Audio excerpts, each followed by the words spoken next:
Donald Trump's speech he made today in New Hampshire is trending, and the part that people were most fired up about were his renewed calls for a temporary halt to Muslim immigration. Watch. I called for a ban after San Bernardino and was met with great scorn and anger. Many are saying that I was right to do so. And although the pause is temporary, we must find out what is going on. We have to do it. It will be lifted, this ban, when and as a nation we're in a position to properly and perfectly screen these people coming into our country. They're pouring in, and we don't know what we're doing. When I'm elected, I will suspend immigration from areas of the world where there is a proven history of terrorism against the United States, Europe, or our allies, until we fully understand how to end these threats. The debate rages on about what to do in the wake of the attacks, and more information comes out each hour about this terrorist. Here to give us the latest is the legal analyst for the ClarionProject.org, Jennifer Breedon. Jennifer, welcome to America Trends. Good to have you. Good to be with you, Dr. Gina. Thanks. Jennifer, we hope that as more information comes out about this terrorist, that we can use that information to predict the behavior of others. Is there anything that we've learned about this terrorist that you think might be able to help prevent future attacks? Absolutely. I think, we're looking at a guy who was raised here in America. We're looking at somebody who, you have classmates now that are coming out and saying that during 9/11, this is a guy who jumped up and down and cheered and screamed while the classmates were mourning. Now, I remember where I was when 9/11 happened. It was horrifying. Most of America remembers where we were, if we were here, and it was horrifying to us. We sat stunned, and Omar Mateen cheered. And, this is somebody whose parents came from Afghanistan. His father already had a defense lined up from him. And so, as we learn about these kinds of things, I think it's crucial to be pinpointing what the actual threat is against this country for people that are already living here, that were born and raised here as he was. And so what do you think is different about this particular attack that might illuminate our ability to predict future attacks? Well, I think that would limit our ability. I think that really what we're looking at here is what's different is the fact that he is here. So we're seeing Donald Trump and many politicians are talking about a temporary ban on immigration. And what that's really doing, it's shifting the conversation. Yes, Mr. Trump is right to say that it is true that we should know what is going on, but there are many people that do know what is going on. The problem is that the government right now is not looking at the truth of the situation and the truth of the threat. They're not willing to come out and call it for what it is. And so I think what's different about this is that now we're seeing American citizens, and we don't really know what to do with that, because we know where the fight is when it comes to calling on bans of people coming in from some of these countries, but we don't know what to say when it comes to our own citizens, people that were born in New York, that were raised in Florida. We don't know what to do with that. And so that's what's different. And I think one of the important things is that now that we know this, we have to perpetuate investigations that start on people. Omar Mateen was investigated twice by law enforcement. Both of those were dropped. Yeah.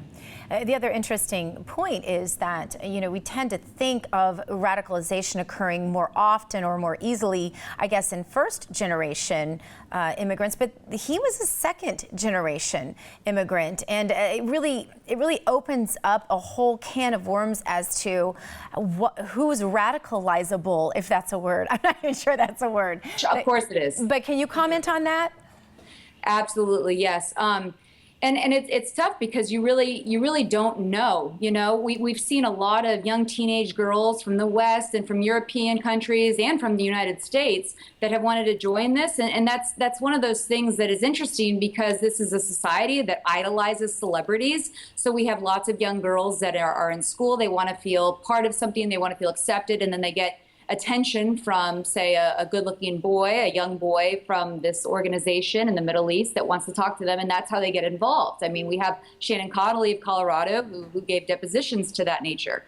But when it comes to this, we're talking about a radicalized form of Islam, and we're talking about extremist ideology that's been passed down. And so you have reports coming out saying this was a hate crime. He saw something in Miami that perpetuated this attack in Orlando. But now you have classmates of Omar Mateen coming out from high school that said in 9/11 we watched him cheer. One of the students got in trouble with the school dean or the school principal for cursing at him for cheering because he didn't know what was going on with this guy. So this is somebody that had a sense that America deserved what got to them. These are statements he made in high school, and that's not just something that you're born with.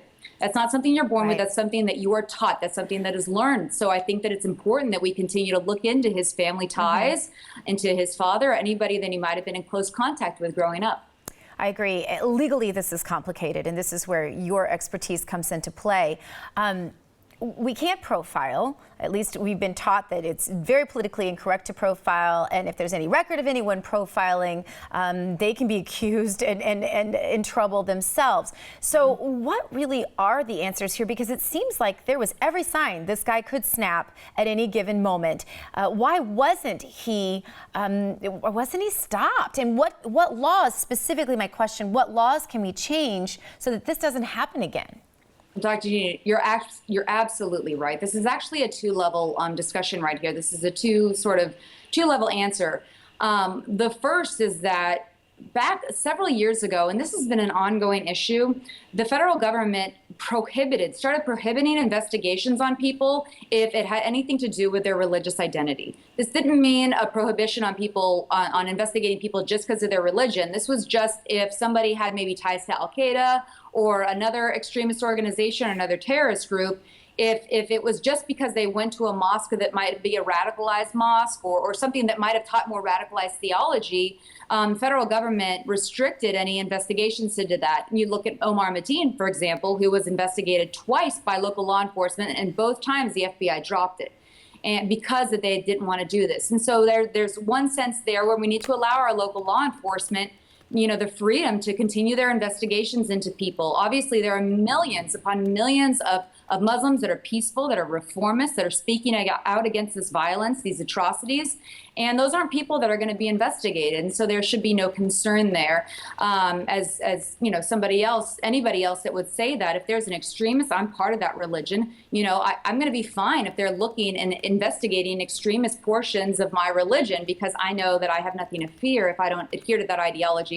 The second part of that is kind of reframing the discussion. And that's one thing that in law I've tried to do here.